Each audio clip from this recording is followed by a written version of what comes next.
Салям алейкум, здравствуйте.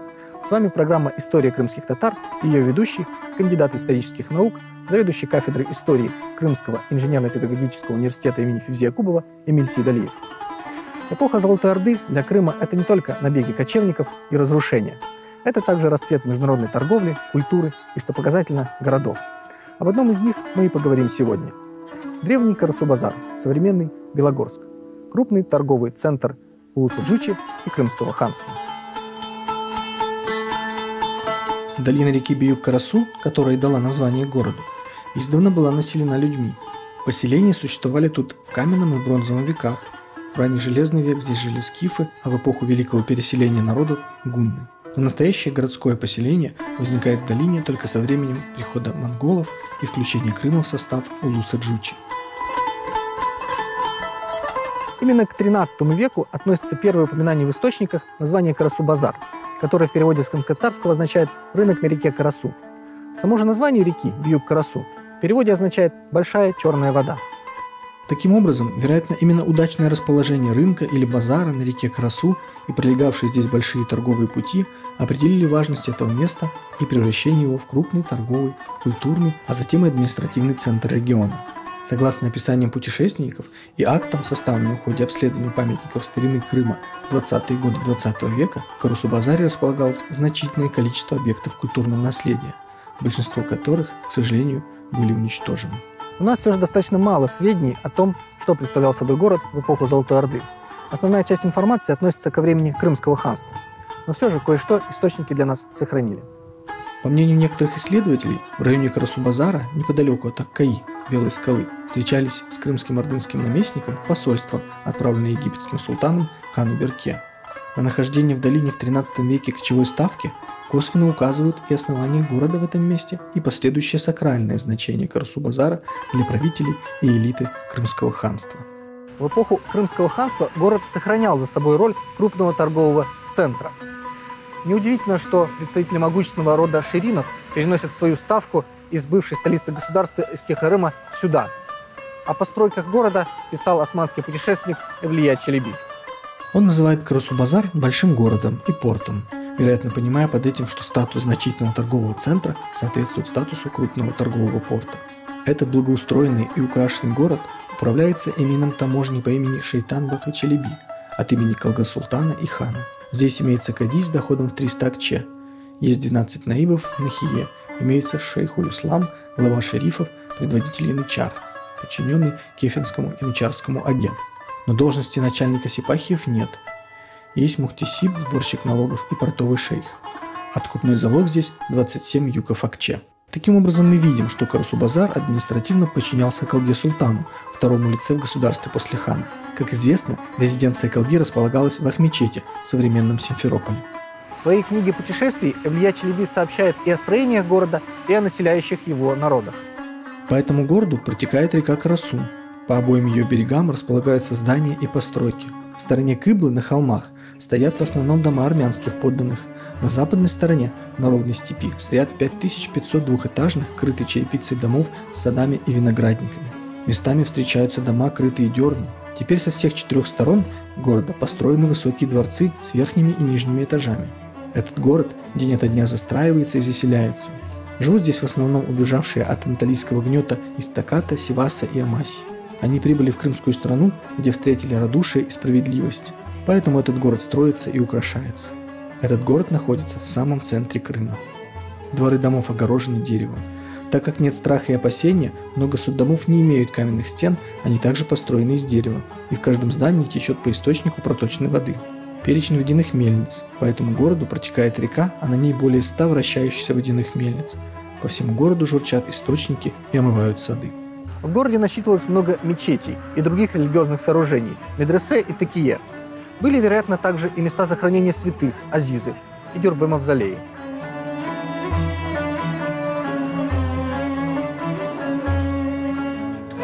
Всего 28 михрабов. В 5 из них проводится соборная молитва. Все эти 5 соборных мечетей сложены из камня, крыты черепицей и имеют каменные минареты. Все они обладают большими общинами. Народ этой страны очень благочестивые и набожные люди. В Во-первых, мечеть на базаре, стройная и украшенная. Там перед михрабом похоронен под высоким куполом обладатель благодати. Всего 5 медресе, ученых-знатоков хадисов. Но специальных отделений для изучения хадисов и стиля чтения Корана нет. Однако в медресе этого города много ученых-знатоков хадисов. Когда они по всем правилам чтения читают Коран, они следуют Ибн Кесиру и 7 стилям чтения. Хафизов Корана нет, но много татарских ученых, совершенствующихся в науках познания сущности, постигших море смысла и сокровищницу основополагающих знаний. Большинство мужчин и женщин относятся к шафиитскому толку.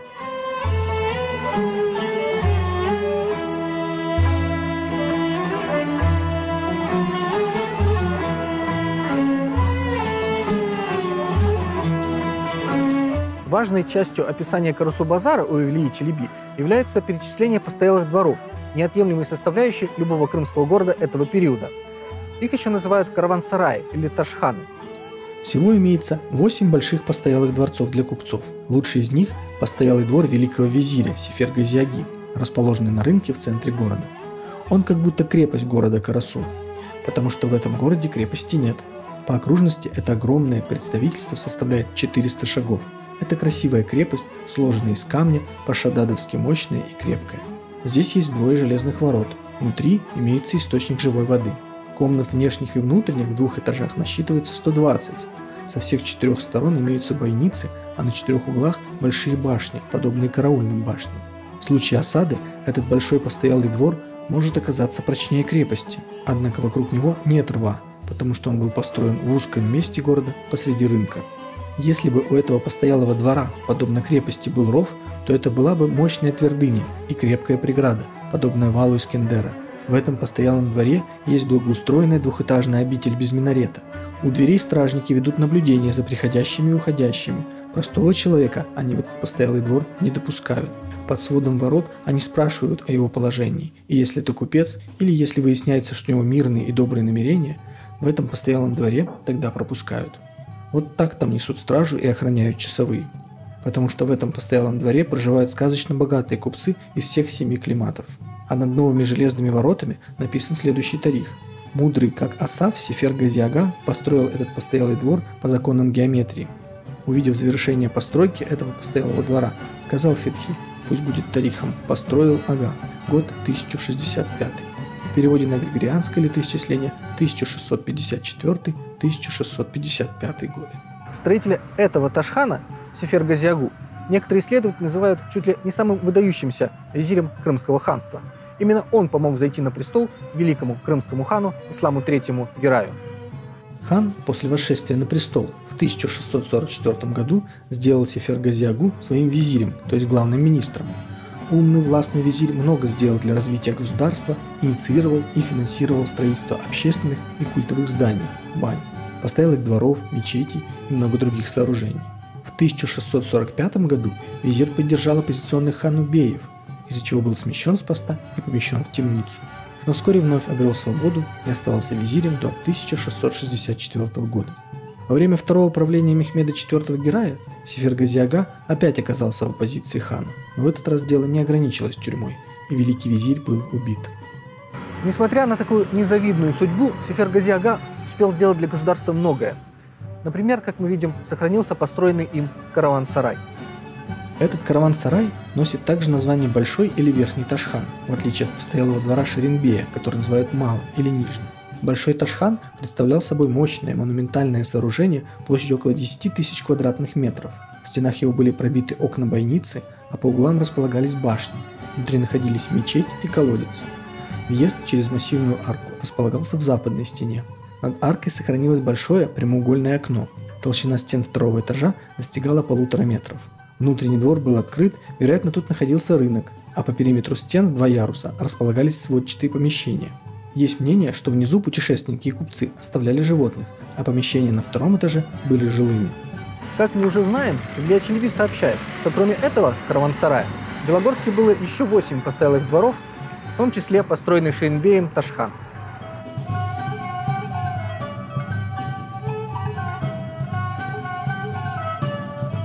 Недалеко от этого постоялого двора, в рядах сапожников, есть постоялый двор Шеренбея, построенный как будто по чертежу постоялого двора Сефер-Гази-аги, но маленький. Кроме этих двух, здесь больше нет постоялых дворов с железными воротами, подобных крепостям, но и прочие постоялые дворы благоустроены.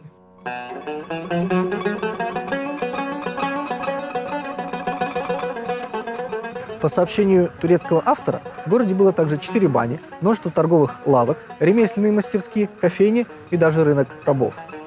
Илья Челеби пишет, что часто в рабство попадали 40-50-летние казаки, их отводили в баню, мыли и брили, а после продавали как молодых и полных сил. Также поступали с пожилыми женщинами, выдавая их за девушек. Когда же обман раскрывался, то клиент восклицал: «Ах, душа моя, вах, товар мой пропал». Илья Челеби отмечает: вот такие есть в Карасу хитрецы торговцы рабами. Но это не татарский народ, это опять же анатолийцы из области Кайсери.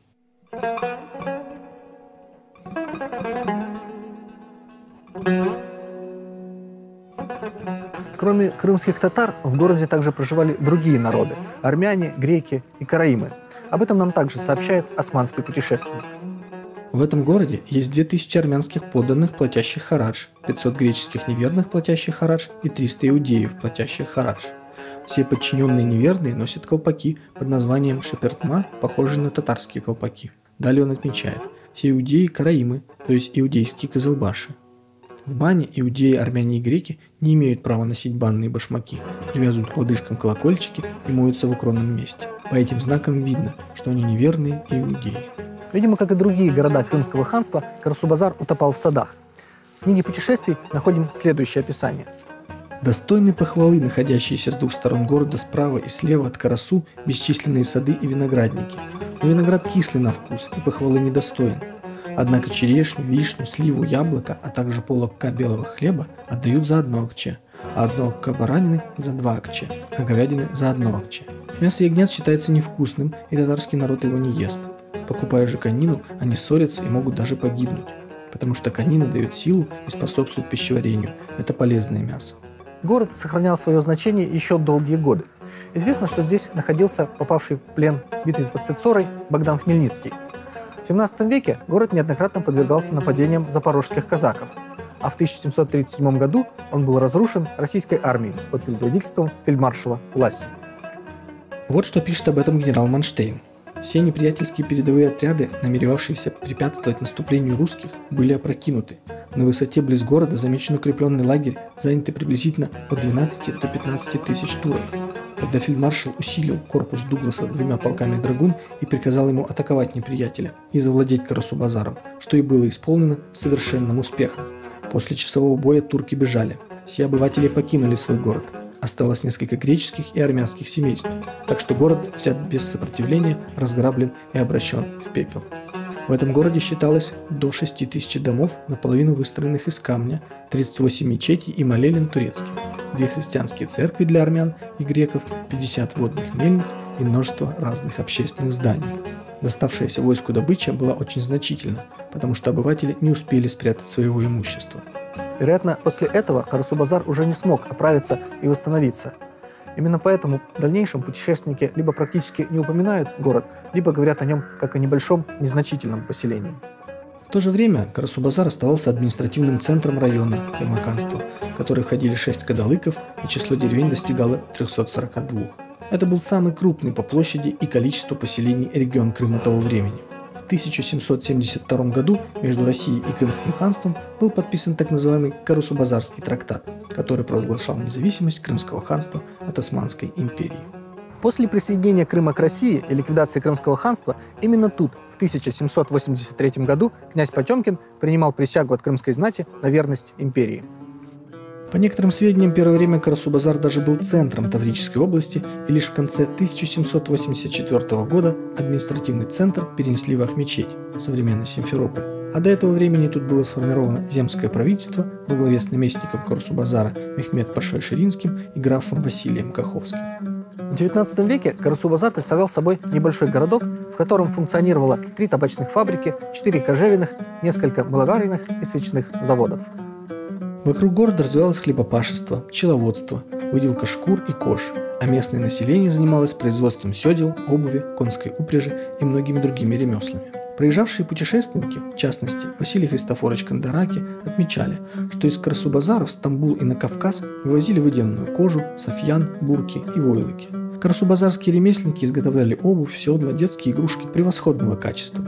Также в больших объемах вывозили пшеницу, шерсть, мед и солонину, а взамен из Константинополя привозили лекарственные травы, хлопок, сукно, зеркала и различные материи. В Карасу-базаре есть еще один исторический памятник – 3 местным святым. К сожалению, нам до сих пор не удалось обнаружить сведения о нем в источниках. Но местные старожилы и общественники помнят, где он располагался, и стараются сохранить это место для потомков.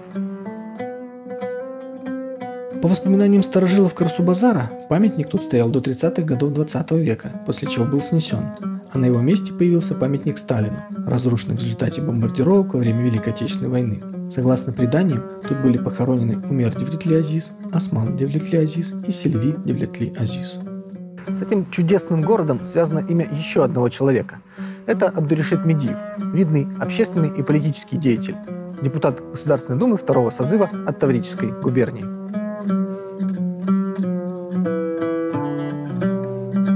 Родился Абдуришит Медиев в селе Караджанай Перекопского уезда.